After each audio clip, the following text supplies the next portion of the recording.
स्वागत है आप सभी का हमारी चैनल डिवाइन टॉक में। समुद्र मंथन एक अत्यंत महत्वपूर्ण पौराणिक घटना है जिसमें अमृत की प्राप्ति के लिए देवताओं और दैत्यों ने मिलकर समुद्र का मंथन किया था। ये कहानी शुरू होती है महर्षि दुर्वासा के शाप से, जो उन्होंने देवराज इंद्र को दिया था। महर्षि दुर्वासा भगवान शिव के ही अंशावतार थे और अपने क्रोध के लिए प्रसिद्ध थे, पर यह बात और थी कि उनके क्रोध में भी कल्याण छिपा रहता था।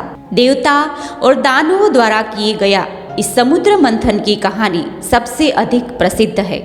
कहा जाता है कि मंदार पर्वत को शेषनाग से बांधकर समुद्र का मंथन किया गया था और उस मंथन में समुद्र से ऐसी कई चीजें प्राप्त हुई थी जो बहुत अमूल्य थी।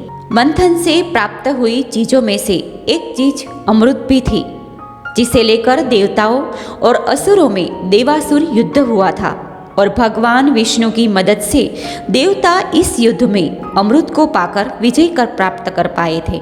लेकिन क्या आप जानते हैं कि समुद्र का मंथन करने की बात देवताओं के मन में आई कैसे थी? इस पूरे वाक्य के पीछे एक रोचक कहानी है जिसे आज हम आपको बताएंगे। विष्णु पुराण की एक कथा के अनुसार एक बार देवराज इंद्र अपनी किसी यात्रा से वैकुंठ लोक वापस लौट रहे थे और उसी समय दुर्वासा ऋषि वैकुंठ लोक से बाहर जा रहे थे। दुर्वासा ऋषि ने ऐरावत हाथी में बैठे इंद्रदेव को देखा तो उन्हें भ्रम हुआ। अपने इस भ्रम को सही समझकर दुर्वासा ऋषि ने इंद्र को फूलों की एक माला भेंट की, लेकिन अपने मद और वैभव में डूबे देवराज इंद्र वह माला अपनी हाथी ऐरावत के सिर पर फेंक दी और ऐरावत हाथी ने भी अपना सिर झटकाकर उस माला को जमीन पर गिरा दिया, जिससे वह माला ऐरावत के पैरों तले कुचल गई।